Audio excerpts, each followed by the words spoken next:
Welcome back to the BGF podcast, everyone. I'm your host, Gianluca, alongside of, Brandon. and today we got a little overstates video. We're doing it online because Brandon went on vacation down in Florida, but we didn't forget about you guys. So we're gonna do something different. Let us know if you like this sort of concept. So if in the future we'll do something similar, just let us know in the comments down below. But yeah, Brandon, who are we gonna talk about today? The Cleveland Browns and the resurgence of Joe Flacco. He's right now second in the odds for comeback player of the year next to Yep. DeMar Hamlin. Those are the two real candidates for the award. And since he's come in, he's thrown for over 300 yards in every game, and it's been something that no one really expected. If you would have told me week 16, you're going to be talking about week 17, sorry, you're talking about Joe Flacco and the Browns being 11-5, will laugh in your face. Been pretty remarkable what they've done. And we saw it on Thursday night against the Jets. They came out flying on that first half. They kind of slowed down second half, but very good performance and all around. The Browns put up a lot of points, and obviously all year the defense has been really. Yeah, no, I'm gonna have to agree with you. I think this emergence of Joe Flacco was really unexpected, and obviously happy for the guy, seeing as he was on an NFL roster like 6 weeks ago. Comes in off the practice squad, gets elevated, starts playing, and then does this. So good on Joe Flacco. But I think that just goes to show, honestly, how good of a head coach Kevin Stefanski is, able to adjust his scheme and his play calling to what suits Joe Flacco. Obviously, Cleveland does have a nice roster, especially on that defensive side of the ball. We know how good they are with Myles Garrett and Dalvin Tomlinson, very underrated player, by the way. We know how much they get after the quarterback in the second. There's nothing to laugh at either. So, very, very good defense paired with a very decent offense and weapons around Joe Flacco. Pairs for a very good team. And this Cleveland team, I mean, obviously we know how good Baltimore is, but do you think Cleveland has a chance this year? I think they do have a chance in the AFC. Whoever plays them in the first round, probably right now looking like the Jags. If that playoff game was to happen right now, I'd pick the Browns. The Jags haven't been too impressive in my opinion. Like their offense has kind of stagnated since Christian Kirk has gone out. Even with Christian Kirk, I wasn't like all that impressed with them. It's Yeah. really the Browns' defense. Like all year, Jim Schwartz has come in as their defensive coordinator and he's really been a revelation for them. Guys like Myles Garrett, Dalvin Tomlinson, who you know very well, was brought in this next season. He's helped a lot. And you look at their secondary guys like Greg Newsom, Denzel Ward, Grant Delpit. These guys have been really good all season, and I don't think that defense has gotten enough credit for how good it's been. Because for this team, with the talent that they have to be 11-5, I don't think it was really expected. Yeah, no, for sure. And you mentioned that they're coming up against the Jags most likely in the playoffs, unless something drastic does happen and Houston gets in. I think that's the only way they don't play the Jags. But either way, I really like Cleveland's odds against anyone right now, even against Baltimore. I think Baltimore won't have an easy game. People are going to be sleeping on this Cleveland team just because it's Joe Flacco, but I don't think they should. They've been the hottest team in the NFL, arguably, right now before the postseason, which is really what you want to look at going into the postseason, see who's playing well, see who's playing at their peak. And I think them, Baltimore, maybe San Fran, depending on what their bounce back, are the hottest teams going into the postseason. So those are going to be my heavy betting favorites. But yeah, before the season started though, Deshaun Watson as quarterback. How were you feeling? Did you think this Cleveland Browns team had this potential, or were you thinking they'd be more middle of the pack, squeaking into a wild card spot and not cruising like they are right now? And obviously, I thought Watson would have a better year than he did last year because I feel like everyone was kind of hating on him for obviously for the right reasons.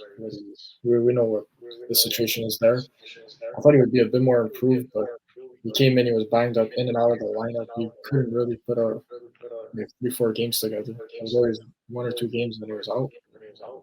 I thought they would be, like you said, a middle of the pack team that just squeaks in, but I didn't expect them to be this dominant, especially defensively. And I think there's kind of a conversation for next year. if it continues like this, if maybe Flacco could be the starter for them, I highly doubt it though, just because of how much money Watson's making. They're kind of have their hands tied, and he will have to start for them. But if you're thinking about who deserves it, it's kind of an interesting conversation. Yeah, no, for sure. I think if Joe Flacco does make a deep playoff run with this Cleveland team, he does deserve to stick around at least for another year, see what you have in him. Obviously, you're paying Deshaun Watson a lot of money. They're paying him like 40 something million guaranteed, which is ridiculous. But I mean, hey, you know what? Good on Deshaun Watson for getting paid. But I think next season, Joe Flacco should get nominated. Well, not nominated, should have first team reps, especially in the preseason, and really ride the hot hand. Obviously, it's you're paying a guy X amount of money. You don't want to bench him, but at the end of the day, look at Joe Flacco's numbers versus Deshaun Watson's numbers. Yes, he was banged up, and yes, he was playing hurt. But if we look at his numbers this season, Deshaun Watson went 1, 2, 3, 4, 5, 6, and 3. Hasn't had a game over 300 passing yards. Hasn't thrown more than 2 touchdowns in a single game. Yes, he's been accurate, but he hasn't been as good as Cleveland hoped for, in my opinion. I think Cleveland was expecting a little more when they signed Deshaun Watson.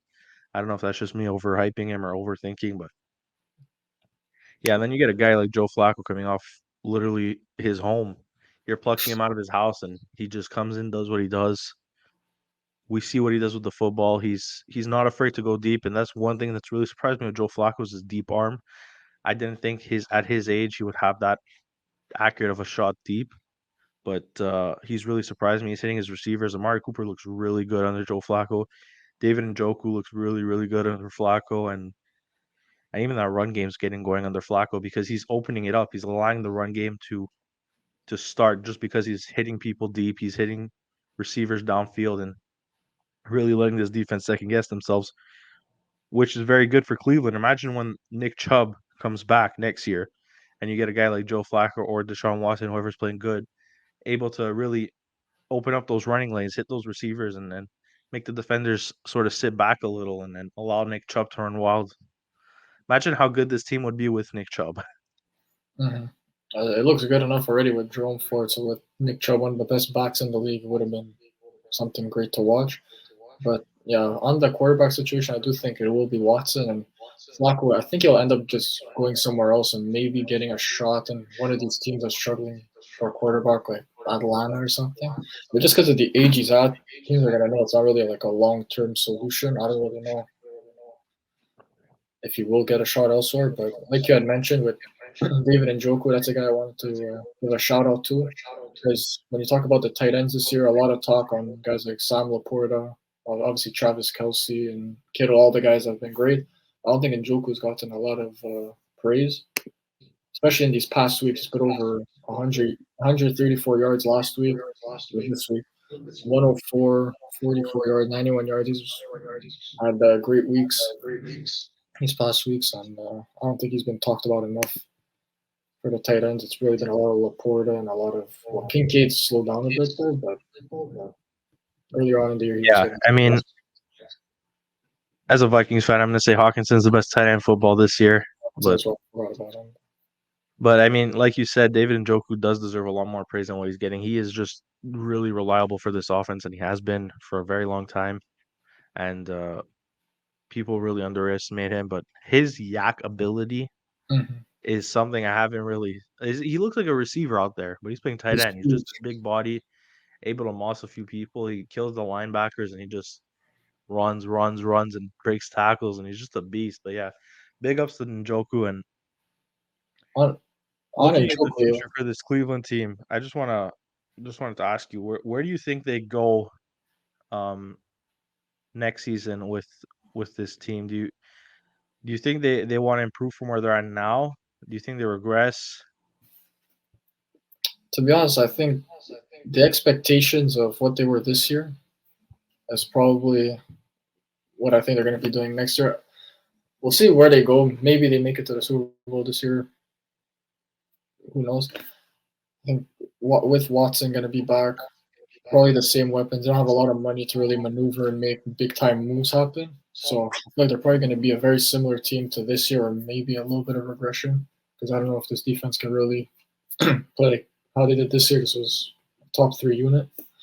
So we'll see what happens with them next year. I think it's going to be pretty. So I never see this team really being a a top of the conference team like consistently every year. The talent's just not there. Like Flacco's obviously having a great run, but I don't know if for a whole season if this could really be sustained. Yeah, I agree with that. I think he is getting older and he will regress a little more, but so this is a shot somewhere else, man. I was upset that the Vikings didn't go after a guy like Joe Flacco because knowing how the Vikings work and their scheme and everything, he would fit perfectly. Mm-hmm. Imagine if we went after Joe Flacco instead of Joshua Dobbs. We'd be having a different conversation. But anyways, Or I Brissett. digress. I digress. Yeah, even Amari Cooper as well. We saw earlier in the year with Watson and PJ Walker and DTR. His numbers were not as good as well. And then you look now since Flacco's come in. Obviously, he had the game where he broke the record for Cleveland receiving in a 265-yard game against the Texans. That was if you played against Amari Cooper in fantasy, or you had him. If you had him, you were loving it. If you played against him, you weren't expecting that. I actually played him in one of my leagues, one of my 2 leagues I had. Oh That God. was a team with Jefferson. I had Mahomes in that team. My dynasty league. Yeah, that was unfortunate. But 65 on my head. Yeah, because that was playoffs week 1, right? I think that was the Yeah, quarter or the yeah, round one. the first round. God damn No, that. or no, was it the That second? I think hurts. it might have been the second round. Actually. Was it last week? Yeah, it was last week. Yeah. God damn, that hurts. All right, in the No. semis, you're looking good. You think you're killing it, Amari Cooper. God damn. Mhm.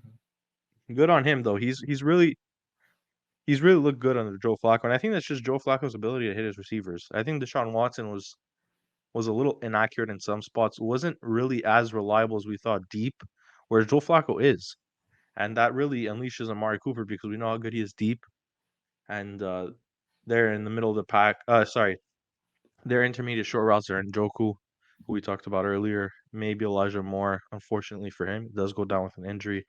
Hopefully, he's not out too long. I don't know the injury on him, but he might be concussed. Not sure. But yeah, no, this team looks good, man. I'd be scared to play Cleveland if I was anyone in the AFC right now, especially in the playoffs. Round one, I would not want to match up against Cleveland. Mhm. And on the Flacco Watson situation as well, it feels like Flacco for Cleveland's system, a quarterback that's good, like Flacco looks like a guy who's better, like a structured offense. Watson's more of a guy that he can make plays happen, like out of structure, and that's at least in Houston. That's where he made his bread and butter, making these wow plays out of structure. And maybe that's just the type of quarterback they needed, and getting Watson wasn't the right fit for them. We'll see what they do. We saw. I don't know if they have an option like the Broncos did with Russell Wilson, where they could cut him after 2 years or whatever. But I feel like if there's a way for them to get out of that contract, they'll try and do it. But I'm not too sure. Maybe I the don't team know either. on the deal. I don't think they do just because they signed him for longer, Mm-hmm. and I think his full contract was guaranteed like early on in his structure. I'm not a GM. I don't know. Anyway, Yeah, no, I think we pretty much hit everything we want to talk about. mhm. Guys, don't forget to leave a like, subscribe, hit the bell for all future videos, and want to just say thank you for the support lately. It's really you guys have been killing it. Please keep it up. We appreciate that a lot. And anything you want to say, Brandon? Like you mentioned, thanks for all the support on their latest videos. They've been doing pretty well. This new structure of videos, so keep it coming.